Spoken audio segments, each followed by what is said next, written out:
Pemirsa, berita duka baru saja redaksi Trans TV terima kabar duka dari Jen Syalimar. Innalillahi wa inna ilaihi rajiun. Telah berpulang ke rahmatullah Jen Syalimar di usia 41 tahun pada pukul 4:20 pagi tadi dikarenakan COVID-19. Informasi yang kami terima didapatkan dari postingan sang sahabat melalui akun Instagramnya.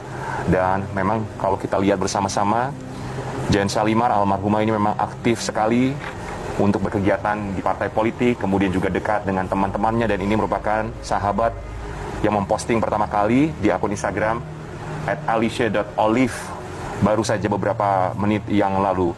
Dan Jen Syalimar almarhumah meninggalkan satu orang anak. Seperti yang kita ketahui bersama-sama pemirsa, bahwa Jen Syalimar terpapar COVID-19 di tanggal 24 Juni 2021 dinyatakan positif COVID-19. Bahkan beberapa hari ini kami selalu memberitakan mengenai kondisi dari almarhumah, di mana keluarga sempat kesulitan untuk mendapatkan kamar karena di masa pandemi, bahkan juga keluarga sulit untuk mendapatkan tabung oksigen bagi almarhumah. Dikabarkan beberapa hari ini almarhumah Jen Syalimar kondisinya memang sempat tidak sadarkan diri. Sempat kritis ya, Kak? Betul, tapi tadi malam dari sang sahabat dikabarkan bahwa keadaannya sebenarnya semakin membaik, sudah bisa merespon. Namun takdir berkata lain, Jen Syalimar harus meninggalkan kita semua pada pukul 4:20 pagi tadi. Seperti yang kita tahu juga, saturasi oksigen Jen ini sempat di angka 70. Lalu karena kritisnya itu dia membutuhkan oksigen dengan sangat cepat, dilarikan ke rumah sakit. Di rumah sakit itu karena penuh, dia harus pindah ke rumah sakit dan harus masuk ke ruang ICU. Sementara ruang ICU juga penuh dan semua rumah sakit sekarang penuh semuanya. Ya, dan yang informasi kami dapatkan, almarhumah jenazah akan langsung dimakamkan di TPU Jeruk Purut, Jakarta Selatan dengan menggunakan protokol pemakaman COVID-19. Kami segenap keluarga besar Trans TV mengucapkan turut berbelasungkawa. Semoga Jen Syalimar diberikan tempat terbaik, dilipat gandakan segala amal kebaikannya, dimudahkan untuk proses pemakamannya, dan insya Allah husnul khotimah. Dan kami juga berdoa berharap semoga keluarga, sahabat yang ditinggalkan diberikan ketabahan dan juga kesabaran dalam masa-masa sulit seperti sekarang. Ya, aku juga berharap semua penonton yang ada di rumah untuk sama-sama ayo kita memenuhi semua protokol kesehatan, semua anjuran pemerintah kita ikutin semua, karena jujur ya kita juga berat. Setiap hari harus kehilangan orang-orang yang kita kenal dan kita sayangi setiap hari, dan kita harus membawakan berita-berita yang sangat sedih, yaitu kayak ya, dan jujur memang tidak mudah untuk menyampaikan berita duka terlebih juga dari teman-teman sendiri, dari teman-teman kami yang harus berpulang satu demi satu di masa pandemi seperti sekarang. Sekali lagi kami ingatkan Anda pemirsa Trans TV untuk selalu menjaga protokol kesehatan baik, dan ini akan menjadi informasi penutup kita di pagi hari ini.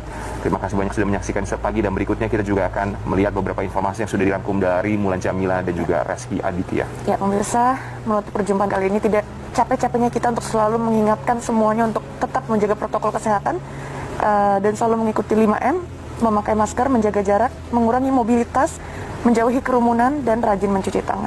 Dan terima kasih banyak sudah menyaksikan sepagi. Nanti siang kami akan kembali lagi menyapa Anda pada pukul 11.30 hanya di Trans TV milik kita bersama. Sampai jumpa. Tak bergerak, tangan diselimuti perban infus. Kondisi Jen Syalimar kritis. Sosoknya yang tegas dan berapi-api kala berbicara, kini diam menanti aksi para pejuang kesehatan.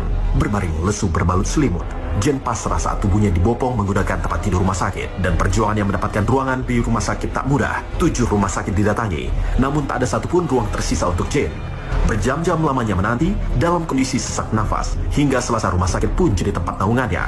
Dan tentang sakitnya, Jen sempat mengungkap keluh kesah pada sang sahabat Olive. 17 Juni kemarin, Jen tuh telepon saya, katanya nggak enak badan. Nggak enak banget. Akhirnya di tanggal 19 dia nggak kuat lagi, dia ke rumah sakit, di rumah sakit Persahabatan. Tapi ternyata 3 hari di sana kondisinya malah nggak ada perubahan, tambah sakit. Akhirnya dia pulang karena takutnya kalau dia terus malah jadi penyakit yang lain gitu kan. Wah, sampai rumah beberapa hari drop gitu, karena memang makin sesek. Akhirnya oksigennya kurang, seperti yang sudah saya bicarakan sebelumnya, sampai ke 53 ya saturasinya. Taunya saya dikasih tahu sama teman, mungkin 2 atau 3 hari yang lalu lah saya tahu kalau memang Jen sakit. Saya dikasih tahu teman, terus udah gitu juga saya coba buka media-media online dan memang di situ ada berita-berita yang memberitakan kalau Jen sakit. Terus yang lebih memastikan lagi, saya pada saat itu setelah saya baca itu saya coba telepon via Jarno dan bertanya tentang kondisi mamahnya, tentang kondisi Jen. Ternyata memang Jen pada saat itu lagi di rumah sakit. Cuman pada saat itu memang belum dapat ruangan untuk ICU ya kalau nggak salah. Masih di luar katanya gitu sih. Suara Olive bergetar. Nadanya penuh emosi saat meluapkan kata demi kata menutur kronologi Jen yang sakit. Sehari sebelum kritis, Jen sempat menelepon Olive. Ingin bercerita, tapi yang terdengar hanyalah nafas yang berderu dengan suara bising angin malam. Jen tak mampu berkata-kata, diminta mengirimkan pesan singkat pun tak sanggup. Olive khawatir hingga akhirnya terungkap apa arti dibalik panggilan Jen pada Olive. Hanya satu permintaannya kala itu. Ya, Jen meminta Olive mengantarkannya ke rumah sakit. Pagi-pagi tuh jam 7 aja nelfon cuman Olive, tapi dengan suara terbata karena nafasnya udah bener-bener sesak ya, jadi cuma Olive gitu doang. Terus apakah dia ngomong tapi nafas doang yang keluar cuman gitu-gitu. Kau nggak ngerti, aku bilang gitu kan. Akhirnya ya udah, kakak di WA deh. Olive nggak ngerti kakak tuh mau ngomong apa, cuma gitu-gitu aja terus. Kenapa kak? Olive mau ke rumah, jangan, kata dia gitu kan. Akhirnya di WA, aku tunggu WA-nya, nggak WA dia kan. Aku telepon lagi nggak diangkat gitu. Pas malamnya, ya ternyata memang bener-bener habis oksigennya kan, karena kata Jarno anaknya bilang, tante kemarin itu mama cuma mau bilang bantuin bawa aku ke rumah sakit. Sehari sebelum dia kritis. Oh, sehari sebelum kritis ya kak ya? Apa 29 ya?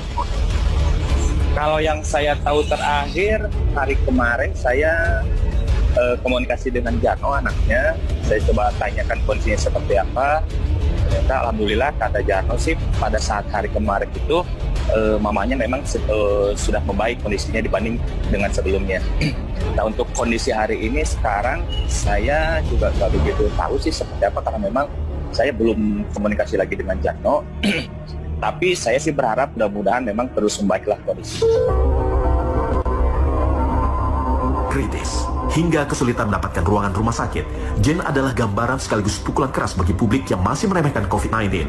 Betapa tidak, di tengah pandemi yang tak kunjung surut, imun tubuh serta kesehatan adalah harta yang paling berharga. Dan kritisnya Jen hingga tak sadarkan diri beberapa waktu lalu, kini berangsur membaik. Sekalipun belum mampu bertegur sapa dan bertukar cerita, namun tensi hingga saturasi oksigen dalam tubuhnya perlahan membaik. Info dari adiknya ya, adik kan saya ngikutin ya. Jadi saturasinya itu alhamdulillah udah ada 88 sampai 90 turun naik ya. Kemarin kan sempat 34 ya info dari dokter Gobin. Terus tensinya 167/103 sama nadinya 95, nafasnya 39. Info terakhir tadi pagi jam 8. Saya belum dapat info lagi. Nah, tapi keadaan masih belum sadar. Oh, keadaan masih belum sadar ya kak ya? Yang pasti sedih pasti ya. Cuman kan kita nggak bisa berlarut-larut ya. Pasti mendoakan selalu, memberi support selalu untuk yang terutama untuk kajian dan semua yang sedang mengalami di masa pandemi sekarang gitu ya. Nggak mudah lah pasti ya. Pasti nggak mudah. Tapi ya berharap doa dari semuanya untuk kajian dan orang-orang yang sedang mengalami pandemik ini. Jen Salimar sekarat. Mantan istri Arsya Wijaya itu terpapar COVID-19. Tanpa penyakit bawaan, mungkin kondisinya tak akan separah sekarang. Namun apa boleh buat, menurut pengakuan mantan suami serta sang sahabat Olive, Jen memiliki penyakit asma. Jika disandingkan dengan COVID-19 yang menyerang saluran pernapasan, maka penyakit asma adalah sebuah ancaman bagi penderita COVID-19. Dan sakit asma yang diderita Jen itu sudah dialami bertahun-tahun silam semenjak masih serumah dengan Arsya Wijaya. Punya penyakit bawaan bang, ini namanya pneumonia, itu penyempitan saluran napas bang. Itu gimana bang? Emang Kaji punya riwayat itu ya bang ya? Kalau riwayat yang barusan disebut COVID-19 itu saya kurang tahu itu apa ya. Cuman yang saya tahu pada saat itu, pada saat dengan saya itu dulu pernah mengeluh sesak napas gitu kan. Cuman sesak napasnya karena apa? Karena yang barusan disebutkan atau apa? Saya juga kurang begitu paham. Tapi memang pada saat itu beberapa kali ada keluhan sesak napasnya gitu. Benar, ada asma. Oke, nah biasanya Komorbid asma.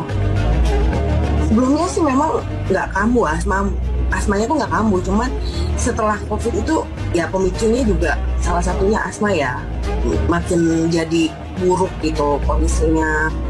Dan info yang terakhir pun yang memang keadaannya masih belum stabil.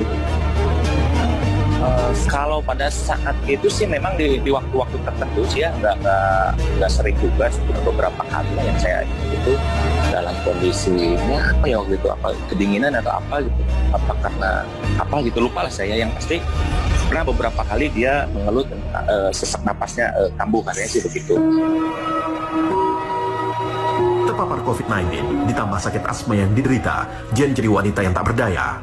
Semangatnya soal pudar, padahal dalam kesehariannya mantan kekasih Didi Mahardika itu sangat patuh, bahkan tegas terhadap mereka yang acuh tak acuh dengan protokol kesehatan. Jangankan pakai masker, di tempat umum pun Ibunda Muhammad Zarno itu selalu menyemprotkan hand sanitizer yang selalu tersedia di dalam tasnya. Namun apa boleh buat, ibarat musuh tak kasat mata, patuh terhadap prokes saja sepertinya tak cukup menjamin seseorang bebas dari COVID-19. Pasalnya, sekali kecolongan, bukan tak mungkin siapapun bisa terpapar virus yang mendunia tersebut. Prokes banget. Sampai kalau sebelum duduk itu, dia tuh udah pakai semprotan ya, atau tangan hand sanitizer udah pasti itu selalu. Masker dia nggak pernah lepas gitu. Saya juga kurang tahu dia kena di mana. Cuman yang pasti dia sangat-sangat menjaga prokes. Saya rasa dia sangat aware, sangat menjaga protokol itu ya, karena kemana-mana pun dia selalu pakai masker. Terbaring lemah tak berdaya, tak ada yang menjenguk, hiburan pun tak diperoleh, hanya kesepian yang menemani. Jen Salimar dibalut sedih. Namun bukan namanya Jen jika dirinya harus pasrah pada keadaan. Sebagai sosok yang pantang menyerah, Olive yakin angkat tangan bukanlah tipe seorang Jen Salimar. Tegar dan maju menerjang semua rintangan yang menghadang, Olive yakin Jen mampu bangkit dan melawan sakit yang mengurung kebebasannya. Saya bersahabat sama dia kurang lebih hampir 10 tahun lah ya. Dia tuh orang itu pantang menyerah. Setahu saya dia pantang menyerah ya. Kalau pintar udah pasti. Terus dia kalau menginginkan sesuatu, dia akan berusaha sekuat tenaga mendapatkan sesuatu itu yang positif ya. Dan dia itu fighting. Makanya kemarin ada info bahwa dia kan tidak sadar, tapi mendengar suara anaknya Ano itu ada pergerakan. Tuh, tangannya bergerak, terus ngangguk gitu ya walaupun pelan. Itu info dari adik seperti itu. Ya kalau saya dengar sih dari ininya bagus ya, Jarno tegar lah gitu, artinya tidak seolah-olah tidak sedih tapi kelihatan tegar lah gitu. Saya percayalah Jarno juga memang orang yang kuat, karena memang mamanya juga orang yang sangat kuat gitu ya. Saya percaya Jarno juga kuat. Ano juga anak yang kuat ya. Ano tuh luar biasa kuat. Dia ngedampingin mamanya terus, dan kebetulan Ano juga positif, cuman alhamdulillah CT-nya juga 29, jadi mudah-mudahan stabil gitu ya. Jadi dia berdoa, yang saya lihat sih berdoa terus adik-adiknya gitu ya masih tetap setia ngedampingin Kajen. Oke, terakhir akan ada rencana mungkin. Dan pada akhirnya, segala doa yang terbaik tetap terucapkan pada sang sahabat yang kini masih terbaring tak sadarkan diri.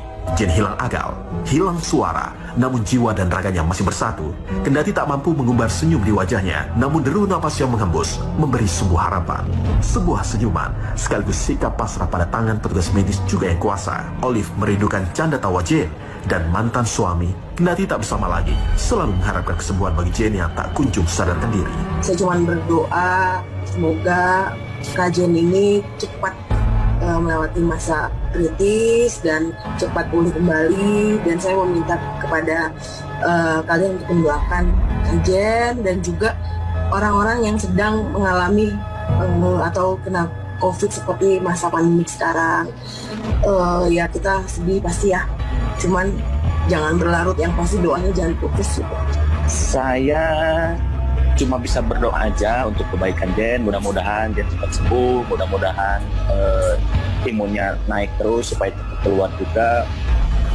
Ya paling itu aja sih, saya hanya bisa dari sini hanya bisa mendoakan saja, karena untuk datang pun saya belum tentu bisa datang, ya hanya lewat doa lah. Saya hanya bisa mendoa supaya dia lebih cepat sembuh, lebih sehat lagi gitu.